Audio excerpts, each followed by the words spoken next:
அவ்வளவுதான் வாழ்க்கை. இந்த ஒரு வார்த்தைக்குள்ள எத்தன உணர்ச்சிகள் அடங்கியிருக்கு தெரியுமாங்க?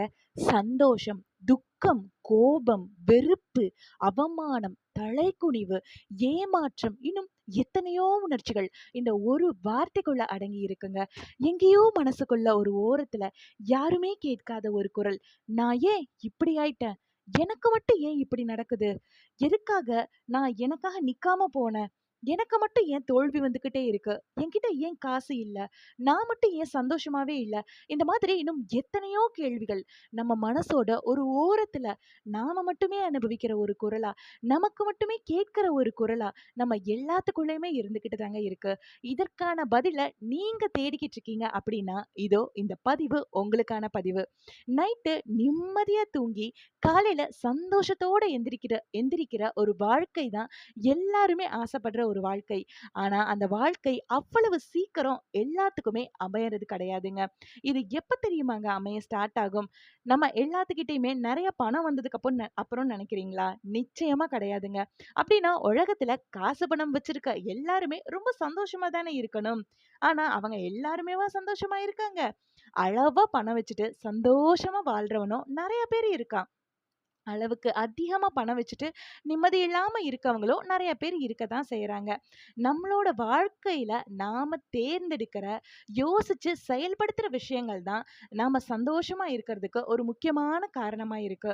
இத இன்னும் கொஞ்சம் ஆழமா போய் யோசிச்சு பார்த்தோம்னா, நாம குழந்தையா இருந்த நேரத்துல நாம ரொம்ப சந்தோஷமா இருந்திருப்போம். அதற்கான காரணம் என்ன தெரியுமாங்க? நமக்கு அழுகணும்னு தோணுச்சுன்னா, நம்ம உடனே அழுதுருவோம். சிரிக்கணும்னு தோணுச்சுன்னா சிரிப்போம்.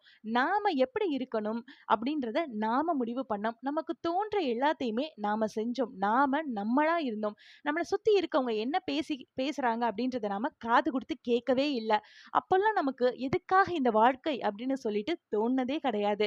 நாம கொஞ்சம் கொஞ்சமா வளர ஆரம்பிச்சோம். நம்மள சுத்தி இருக்கவங்க பேசுறத கேட்க ஆரம்பிச்சோம். "நீ நட்டையா இருக்க, நீ குட்டையா இருக்க, நீ படிக்கல, நீ மக்கு, உன்கிட்ட காசு இல்ல." இந்த மாதிரி இன்னும் எத்தனையோ வார்த்தைகள். இந்த மாதிரியான வார்த்தைகள் எல்லாத்தையுமே கேட்க ஆரம்பிச்சதுக்கு அப்புறமா தான் நம்மளுக்குள்ள எதுக்கான இந்த வாழ்க்கை அப்படின்ற எண்ணம் வர ஆரம்பிக்குது. இப்போ இந்த மாதிரியான வார்த்தைகள் எல்லாருமே பேசுறாங்க அப்படின்னா, ஃபர்ஸ்ட் இருக்கவங்க என்ன தெரியுமாங்க பண்ணுவாங்க?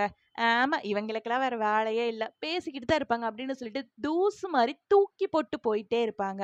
அடுத்து இருக்கவங்க என்ன தெரியுமாங்க பண்ணுவாங்க? ஓ! என்னலாம் நீ பேசுறியா? உன் முன்னாடி நான் எப்படி சாதிச்சு காட்டுறேன்னு மட்டும் பாருடா! அப்படின்னு சொல்லிட்டு பேசினவங்க முன்னாடி தல நிமிர்ந்து சாதிச்சு காட்டுவாங்க. அதுக்கு அடுத்து இருக்கவங்க என்ன தெரியுமாங்க பண்ணுவாங்க? ஆமா, நான் அப்படிதான் இருக்கேன். அதனால தான் என்னை இவங்க பேசிக்கிட்டே இருக்காங்க அப்படின்னு சொல்லிட்டு, அவங்க பேசுறத மறுபடியும், மறுபடியும் காது குடுத்து கேட்க ஆரம்பிச்சு கடைசியில வாழ்க்கையில ஒரு கட்டத்துல, ஆமா நான் இப்படியே தான் இருக்கேன் அப்படின்னு சொல்லிட்டு முழுசா நம்ப ஆரம்பிச்சுடுறாங்க. ஒண்ணு நீங்க யோசிச்சு பார்த்துருக்கீங்களா? உங்கள ஒருத்தவங்க ஏமாத்திட்டாங்க அப்படின்னா, ஏமாத்திட்டு அவங்க சந்தோஷமா தானே இருக்காங்க. உங்கள ஏமாத்துன அவங்களே சந்தோஷமா இருக்கும்போது, நீங்க ஏங்க சந்தோஷமா இருக்கக்கூடாது? "நீ தோத்துருவ" அப்படின்னு அவன் சொல்லிட்டா, அதனால நீங்க தோக்கவா போறீங்க? அவன் முன்னாடி ஜெயிக்க உங்கனால கண்டிப்பா முடியும். எப்போ அடுத்தவன் பேசுறத தூக்கி போட்டுட்டு, உங்களுக்கு என்ன தேவை அப்படின்றத நீங்க முடிவு பண்ணி, உங்கள நீங்க முழுசா நம்பி, உங்கள நீங்க நேசிக்க ஆரம்பிக்கிறீங்களோ, அப்போ கண்டிப்பா உங்கனால முடியும். இப்போ அழகா ஒரு புன்னகை பண்ணுங்க பாக்கலாம். வெளிய போயி வானத்த பாருங்க பாக்கலாம். வானம் இப்போ உங்களுக்கு அழகா தானே தெரியுது. இப்போ நான் சொல்றேங்க. தன்னம்பிக்கையோட தலை நிமிர்ந்து நடங்க. புதியதோர் விடியல் உங்களைப் பார்த்து புன்னகை செய்கிறது.